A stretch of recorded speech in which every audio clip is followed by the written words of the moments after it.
Bom dia a todos, bom dia a todas, bom dia para você que nos assiste pela Pop TV em Sobradinho e Porto Alegre, ou nos escuta pela Cultural FM em Santa Catarina e no Rio Grande do Sul. Sejam todos muito bem-vindos e bem-vindas a mais um ICL Mercado Investimentos. Hoje sextamos com várias notícias. A gente vai falar de produção industrial, mas vamos falar também do termômetro do setor industrial, que é o Índice da Atividade dos Gerentes de Compras, o famoso PMI. Além disso, vamos falar de Milei, porque Milei está enterrando a Bolsa da Argentina. Parece que o Merval não está nos seus melhores momentos e teve toda aquela discussão no fim do ano passado, comparações com a nossa Bolsa brasileira. Então vamos explicar o que está acontecendo lá na Argentina, por que é que essa lua de mel foi tão rápida e já acabou, né? As coisas estão ali descendo a ladeira, né? Então a gente vai explicar todo esse imbróglio para vocês. Hoje um dia com vários assuntos aqui, então não vou perder tempo, já vamos passar para a nossa agenda para a gente entender o que vem pela frente nessa sexta-feira. Às 4 horas da manhã na Turquia saiu o índice de preços ao consumidor de setembro e na Alemanha tem o PMI composto de serviços. Então só para a gente não ficar repetindo aqui, PMI composto de serviços, né? A gente está falando do índice da atividade dos gerentes de compras.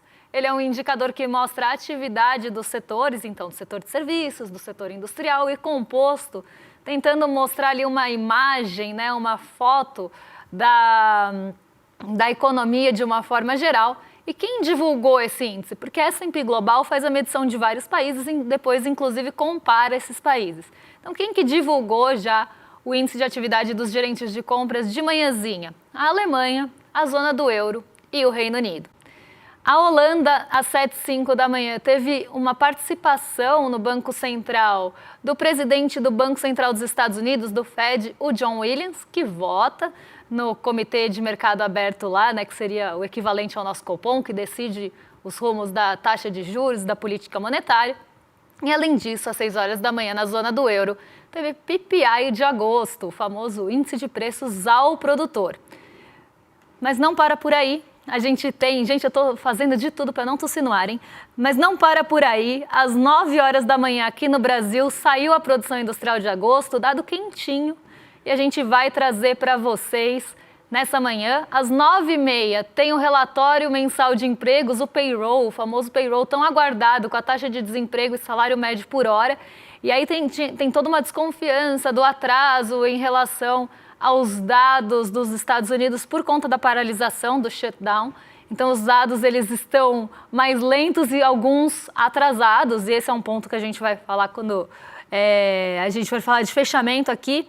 Saiu o PMI composto de serviços também aqui do Brasil de setembro, mas a gente não vai conseguir trazer hoje, porque ele saiu 10 horas, então a gente traz na segunda-feira e aí já faz o comparativo dos 3 setores também. Hoje a gente vai falar do industrial, mas o composto de serviços fica para a segunda. Às 10h45 também saiu o índice de atividade dos gerentes de compras composto de serviço nos Estados Unidos e além disso, agorinha, saiu o ISM de Chicago, né, que é outra forma de medição desse índice de atividade, só que por outra instituição. O ISM de Chicago também divulgou o PMI de serviços de setembro.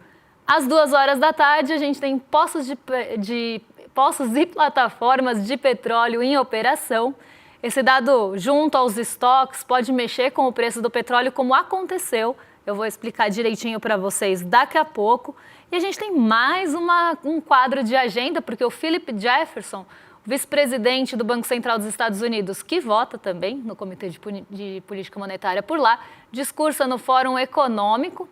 A gente, além de tudo isso, tem às 10h05 o presidente do Banco do Japão discursando em um evento de organizações econômicas de Osaka, no Japão. E na China continua a Semana Dourada.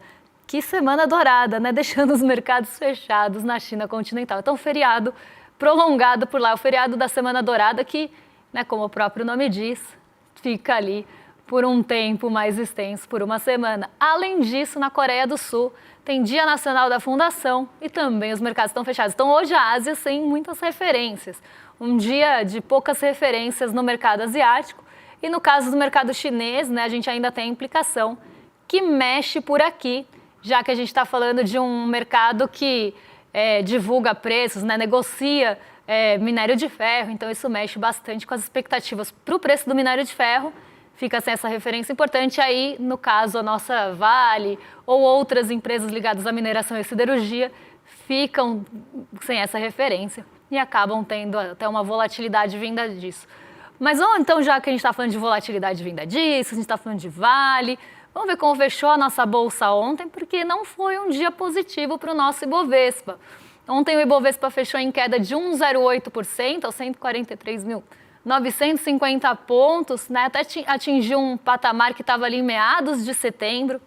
Não foi um mês bom, mas ainda assim a gente tem, né, um acumulado no ano de 19,75%, ainda beirando os 20%, e só nesse ano, no ano de 2025, 19,75%, em 12 meses aí, até um pouco menos, porque o fim do ano passado foi muito ruim. Mas esse ano a Bolsa deu um bom fôlego, uma boa respirada, e já vem aí com um desempenho bem melhor do que a gente estava acompanhando, não à toa. Atingimos novos recordes. E essa queda, ela veio por dois motivos. Acho importante a gente falar. Teve sim realização de ganhos, né? A gente não tinha visto uma realização forte de ganhos na Bolsa. Os 2 dias que a Bolsa tinha caído até então, elas ficaram bem perto do 0 a 0, ali, orbitando a estabilidade, nem caindo profundamente, nem subindo, né? Ali bem perto. Quando teve queda foi de 0,07. Então não era uma queda muito forte, uma queda que a gente pode dizer que é uma queda direcional. Foi realmente um movimento de ajuste muito leve. Ontem esse movimento veio. E ele veio acompanhado da aprovação do imposto de renda, da isenção do imposto de renda para rendas até R$5.000. E o mercado está bem dividido em relação a isso, porque a gente sabe que o mercado é fiscalista. O mercado olha muito para o fiscal. Então existe toda uma desconfiança, e não é à toa, né? O mercado financeiro ele faz isso porque sempre vai olhar pelo lado fiscal e tentar plantar ali um risco fiscal na cabeça das pessoas. Então, qual foi a discussão ontem? Agora a gente tem a isenção até R$5.000, isso vai beneficiar 26 milhões de brasileiros, mas pela até a notícia do mercado financeiro, mas eles não estão preocupados com o benefício para milhões de brasileiros, para mais da metade dos contribuintes. Eles não estão olhando para isso. Eles estão olhando o quê? Para o impacto fiscal. Então vai deixar de arrecadar tantos bilhões. Mesmo que você tenha a contrapartida, que vai vir ali da tributação de rendas altas, que vai vir da tributação de lucros e dividendos, das remessas de lucro para o exterior, tudo isso vai trazer, inclusive, né, segundo a matéria do mercado financeiro que eu li, na própria matéria, para vocês verem como a coisa é maluca, tá? A matéria era do mercado financeiro, ele estava falando que vai abrir mão de X bilhões. Eu posso até pegar aqui para vocês, porque aí a gente fala exatamente os dados que estão ali, para vocês verem que não casa o discurso com o que está sendo falado. Então vamos lá, eu vou abrir aqui porque quem sabe faz ao vivo. Vamos lá.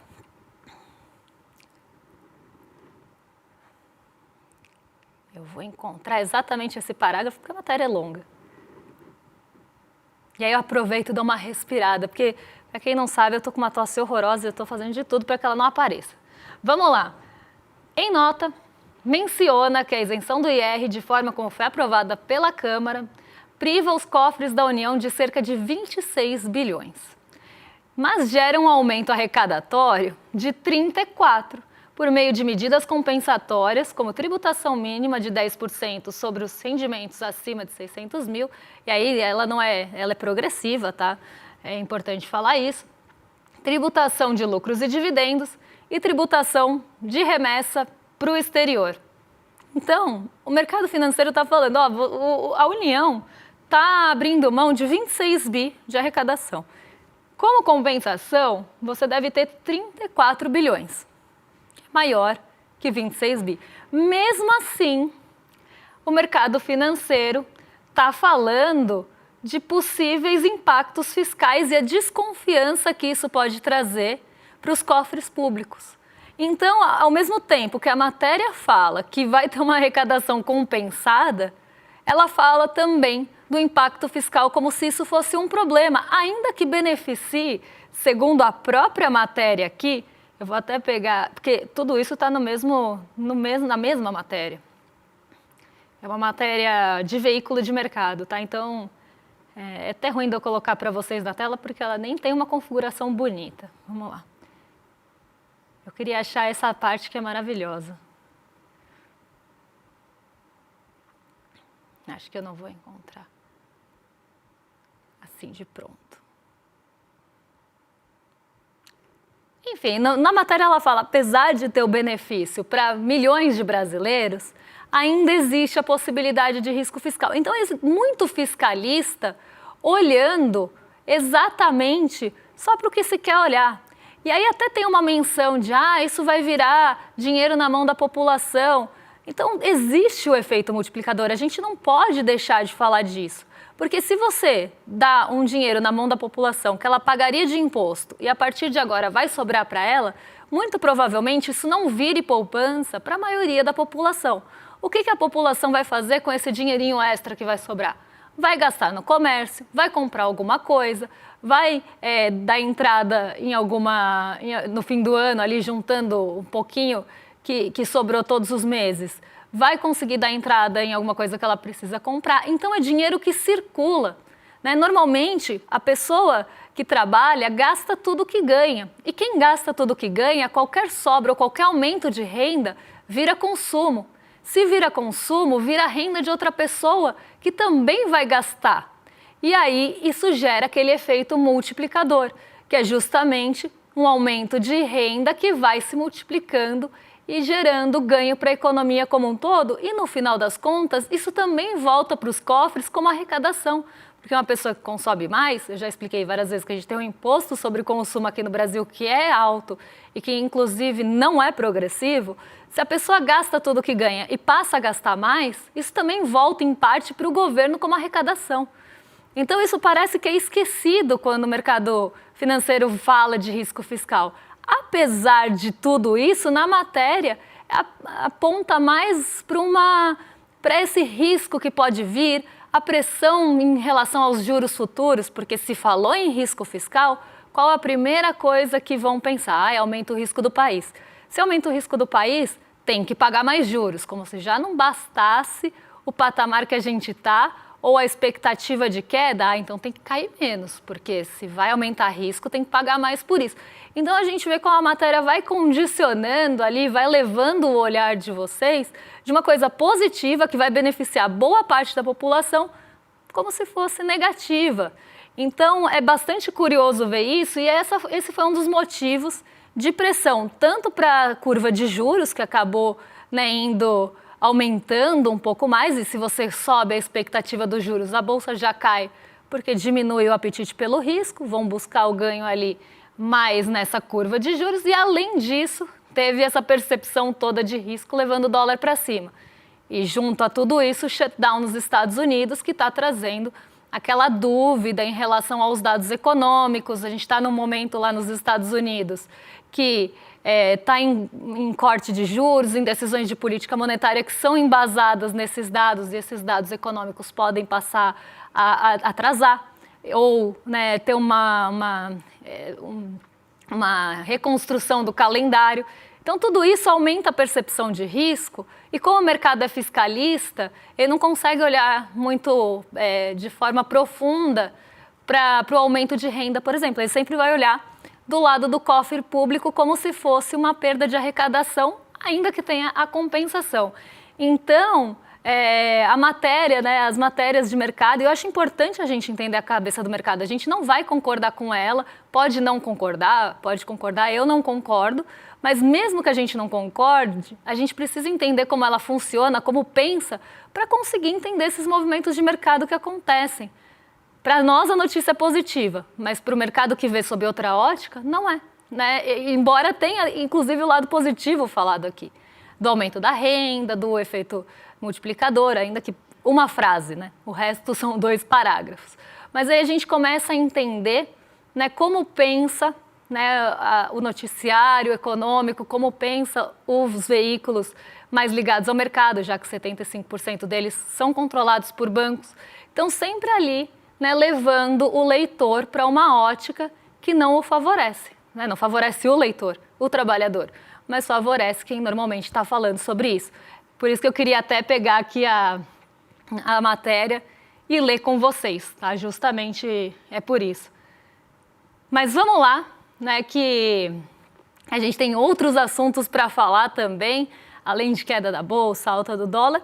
Vamos falar de produção do lado real da economia. Vamos falar do PMI primeiro, que é o índice de atividade dos gerentes de compras, que saiu durante essa semana e ele sai normalmente antes da produção industrial. E o mais legal disso é que o PMI, né, o índice de atividade dos gerentes de compras, ele é um termômetro. Então, ele não é um preditor direto da produção industrial, porque a metodologia é completamente diferente, é uma pesquisa que é feita com as empresas, né, com os gerentes de compras das empresas, e esse PMI, ele traz essa percepção de como está andando, em que direção, em que velocidade estão andando os setores.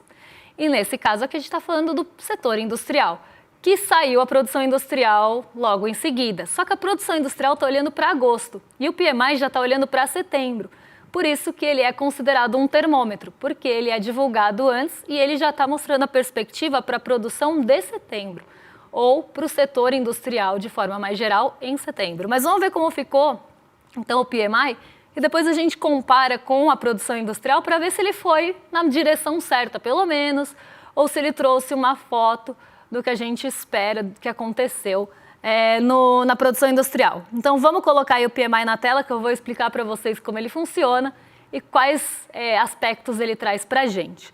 Bom, o PMI, ele está em queda, né, o PMI industrial, o índice de atividade dos gerentes de compras, ele está em queda, e alguns dos fatores que estão levando a essa queda são uma demanda mais fraca, uma percepção de demanda mais fraca, alguns itens ligados ao emprego na indústria também estão mostrando alguma fraqueza e, além disso, estoque se formando. Se você começa a ter estoque formando, você vai dar uma pausa na sua produção, porque você não quer formar estoque, você não quer ficar com o produto encalhado. Então, a produção começa a puxar o freio para não ficar formando estoque. E se você não tem expectativa de demanda para aquele estoque, aí você puxa mais o freio ainda, porque aí tem mais chance do estoque ficar cada vez com volume maior encalhado. Então, vamos ver como é que foi a produção, o PMI industrial aqui no mês de setembro. A gente vê que tem uma queda, né, desde o ano passado, a gente tinha, né, ali um PMI acima dos 50 pontos, só para vocês entenderem. A linha de 50 é um divisor de águas aqui. Ele é um limiar, é um limite. Quando você está acima dos 50 pontos, isso quer dizer que aquela indústria, daquele setor, aqui no caso a indústria, ou os serviços, ou a economia de uma forma geral, está crescendo. Então ela está expandindo. Ela pode estar expandindo num ritmo mais acelerado ou num ritmo mais lento, até perdendo o fôlego para chegar perto ali do 0 a 0 ou ir para a contração. Então, a linha de 50, ela divide isso. Acima de 50, a indústria, nesse caso, ou o setor, está expandindo, então está crescendo, pode ser mais rápido ou menos rápido, que era o que estava acontecendo no ano passado. Está ali em 53,2, 52,9, 52,3, 50,4, aqui já bem pertinho dos 50. Então, apesar do PMI mostrar um crescimento da indústria ou do setor industrial, era um crescimento que vinha perdendo ritmo, vinha perdendo fôlego, estava mais desacelerado. Toca a linha de 50, quase volta a crescer um pouco, então chega a 53 pontos em fevereiro de 2025, mas aí vem toda essa queda, 51, 50,2 e entra no terreno da contração em maio, abaixo dos 50 pontos. Então, pelo PMI, pela ótica do PMI, pelo termômetro do índice de atividades dos gerentes de compras, a nossa atividade industrial está contraindo e cada vez mais aprofundando essa contração. E muito disso vem dos juros, porque estoque está formando, A demanda está fraca, o emprego na indústria está um pouco mais fragilizado por conta da taxa de juros alta. E também algumas questões envolvendo, né, já tivemos questões envolvendo câmbio, mas principalmente hoje, o que mexe com o PMI aqui são os juros. Então vamos ver aqui como é que ele se aprofunda nisso. Ele estava ali em 49,2, pode colocar aí na tela de novo, o pessoal de casa acompanhar, 49,4, desculpa, aí cai para 48,3, 48,2, cada vez mais longe dos 50. Então quer dizer que está contraindo, segundo o PMI, numa velocidade mais rápida e até chegar em 46,5. Vamos guardar essa queda de 48,2 para 47,7, que é entre julho e agosto, para ver se o PMI acertou a direção da produção industrial. Vamos passar aí para o próximo quadro, que é só para mostrar para vocês como é que fica, né, o índice de atividade dos gerentes de compras no ano e no mês. Então, em relação ao mês passado, aprofundou a queda em 1,20 pontos e no ano perde 6,70 pontos. Então, a gente está muito distante do que a gente estava no ano passado, mostrando uma fragilidade grande da indústria. Mas vamos ver se essa fragilidade realmente se concretiza quando a gente olha para a produção industrial que saiu hoje, ainda relativa a agosto. A produção industrial está patinando, ela teve um fôlego, teve um respiro, coisa que eu não estou tendo hoje, ela teve fôlego, mas não é um fôlego suficiente para fazer com que ela engrene. Ela passou 4 meses em queda, conseguiu subir 0,8 em agosto porque também sai de uma base estatística muito ruim. Ela sai quase ali, depois de cair tanto, qualquer respiro é respiro. E é isso que o mês de agosto mostra pra gente. Eu vou até colocar aqui na minha tela para vocês um gráfico que mostra a produção industrial. Deixa eu só colocar em tela cheia, porque senão vai ficar ruim para vocês verem. Vou colocar aqui para vocês a produção industrial, tanto acumulada em 12 meses, quanto nas variações mensais, para vocês verem que apesar dessa alta de 0,8, a indústria está mais patinando. Então, ela vai ali, né? Ela está em 2,8 de produção acumulada em 12 meses no mês de maio, ela cai para 2,4 em junho, 1,9 em julho, e mesmo com esse respiro que acontece agora em agosto, como em agosto do ano passado a situação estava melhor, a gente tinha tido crescimento também e vinha de crescimentos consecutivos, a gente está com um acumulado de 1,6. Bem menor do que a gente estava no ano passado, que estava em torno dos 2,6% e 3%. Então, a gente vê que a produção industrial está praticamente andando de lado desde o começo desse ano e ela está também não tendo uma produção constante. Então, ela sobe um pouquinho, cai, sobe um pouquinho, cai. Isso não é sustentável. E isso vem justamente de aspectos que aparecem no PMI. Formação de estoque, uma demanda mais enfraquecida, juros que está fazendo com que as pessoas não consigam comprar bens mais caros, que dependem de crédito. Então, apesar desse respiro, desse fôlego, dessa reação, a gente vem de bases ruins e não é o suficiente ainda para engrenar a indústria. Então, a indústria é o primeiro sinal de alerta que a gente tem em relação a esses efeitos da taxa de juros. Vamos só ver aí como é que ficou nos 12 meses. Agora vocês conseguem ver a imagem completa aí. Mas acho que passando pelos balõezinhos, né, deu para ver também. Mas vamos ver como fica a variação da produção de um mês para o outro, no ano, só para a gente entender aí. Vamos colocar aquela tabelinha que a gente tem em relação às variações, que eu acho que é melhor do que a gente olhar nesse momento os ramos.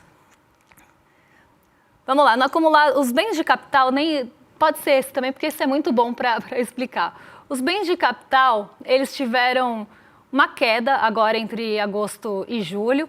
No acumulado em 12 meses, como a gente teve vários meses de alta nos bens de capital, eles ainda dão um salto de 4,2, mas a gente começa a ter queda nos bens de capital. E isso é preocupante, porque bens de capital são bens que produzem outros bens. Então, você já está deixando de produzir ou está tendo queda em bens que produzem outros bens, que mostra que a indústria também está com a sua própria demanda enfraquecida. Os bens intermediários conseguiram subir, né, 1% nesse mês, com um acumulado de 2,4%, e os bens de consumo também subiram ali 0,8%, mas estão com acumulado de 0,3%. Os bens duráveis que tiveram um fôlego muito grande e foram para 8,1% no acumulado em 12 meses, nesse mês de agosto recuperam um pouco, né? Então uma alta de 0,6, lembrando que os bens duráveis são bens que dependem mais normalmente de crédito, são mais caros, têm um valor maior. Então isso até é uma notícia menos pior da indústria, porque mostra uma recuperação. A gente tinha tido algumas quedas dos bens duráveis em tempos mais recentes, não suficiente. Não consegui manter o programa sem tossir. A gente teve essa alta, né, ainda dos bens duráveis em 8,1, mas apesar desses tropeços que a gente teve no meio do caminho. Agora a gente volta a ter uma altinha aí de 0,6.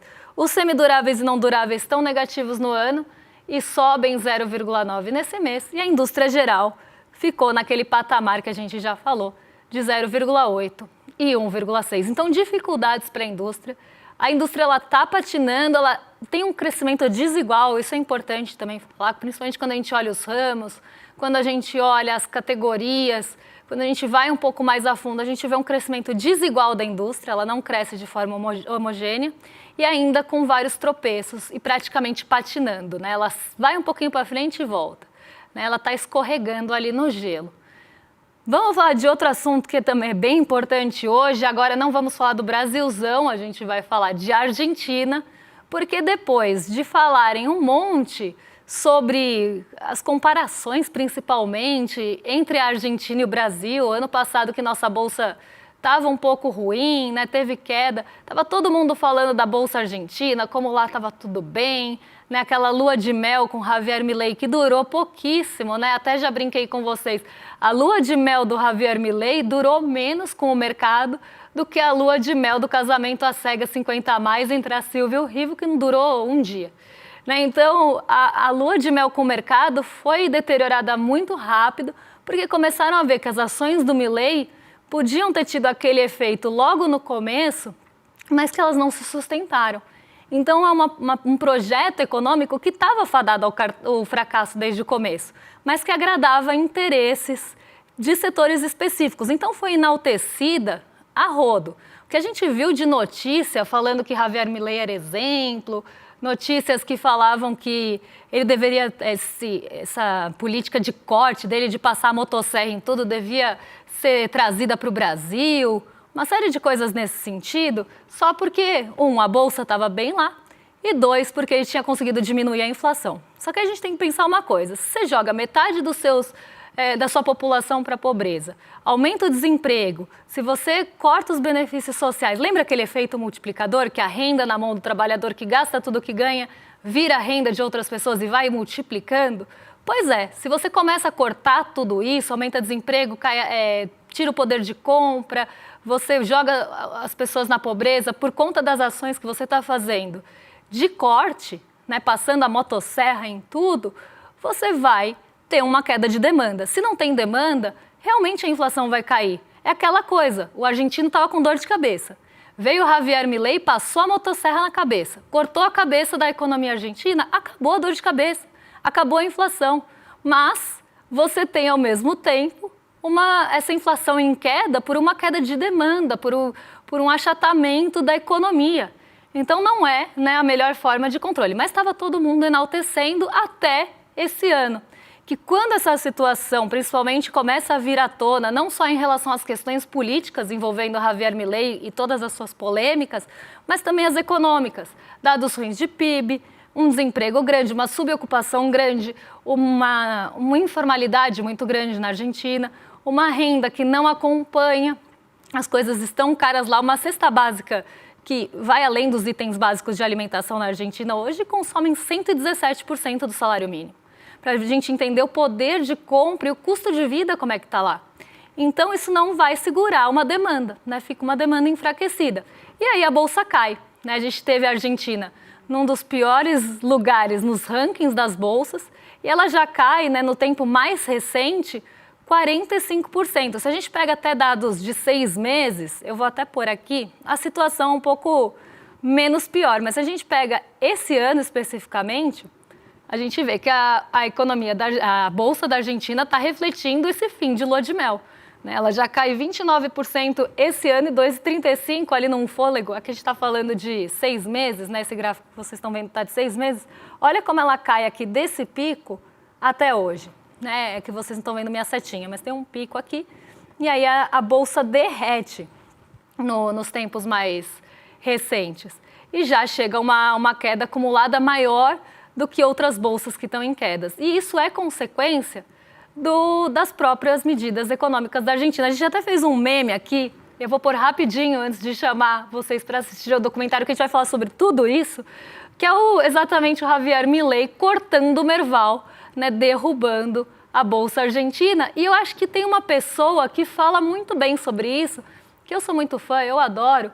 Não é um personagem, né, uma personagem do Quino, mas é a Mafalda, né? Que tem a gente colocou um quadrinho da Mafalda, que é cuidado e responsáveis trabalhando. E eu acho que na Argentina, mais do que nunca, ou tão da mesma validade do que antes, né, continua muito atual a Mafalda, que, né, tem as suas tirinhas feitas há tanto tempo, e hoje elas continuam atuais, porque a gente tem um irresponsável, um anarcocapitalista emo no comando da Argentina, tendo ali medidas que estão derrubando, passando a motosserra na própria economia e na própria bolsa. E vocês querem saber mais sobre isso? Como é que esse mito do Milei cresceu e essa lua de mel estragou tão rápido? A gente vai contar para vocês no dia 9 de outubro, às 8 horas, quinta-feira. Para assistir nosso documentário Vai pra Argentina, Carajo, é só pegar o seu ingresso em iclmercado.com.br ou apontar a câmera do seu celular para o QR Code, você garante o ingresso e assiste de forma gratuita com a gente na quinta-feira esse documentário que vai explicar tudo sobre a ascensão, a queda do Milei. Agora vou pegar o elevador, vou levar vocês para os vizinhos de cima, porque a gente fica por aqui, mas tem o Rolê ICL na sequência com o Guga Noblar e com a Roberta Garcia. E eu volto na segunda-feira para trazer os principais aspectos da economia que mexem com a nossa bolsa, com o nosso bolso e com as nossas vidas. Um beijão e até lá, pessoal. Olá, eu quero falar dos vizinhos da Argentina. 1,5 milhão de crianças comendo apenas uma vez por dia, demissões em massa, mais da metade da população empobrecida. É esse o sucesso econômico, sucesso de um projeto político devastador para reconfigurar a Argentina de Javier Milei. Eduardo Moreira fez as malas para desmascarar essa que é a maior fake news do capitalismo mundial. Vai para a Argentina, carajo! Uma sequência do sucesso Vai para Cuba, Eduardo, que foi premiado internacionalmente. Então você já sabe, é simplesmente imperdível. A estreia do original ICL vai ser na quinta-feira, 9 de outubro, 8 da noite. A exibição é online e é gratuita. Até lá. Olá, olá, olê, olê, olê, olá. Eu sou o Lindener Pareto, historiador, e tenho um convite especial para vocês para acompanharem o Provocação Histórica aqui nos canais do Instituto Conhecimento Liberta. Toda quarta-feira, às 7 da noite, logo após o ICL Notícias segunda edição, convidados e convidadas que ajudam a gente a pensar o passado, a criticar o presente e a projetar alternativas de futuro para um Brasil diferente, para um mundo diferente. E se no cotidiano dificílimo do trabalho você perdeu o episódio inédito, não se preocupe, você pode assistir também toda quinta-feira a reprise, logo após o Rolê ICL, ao 12h30. Venha para o Provocação Histórica.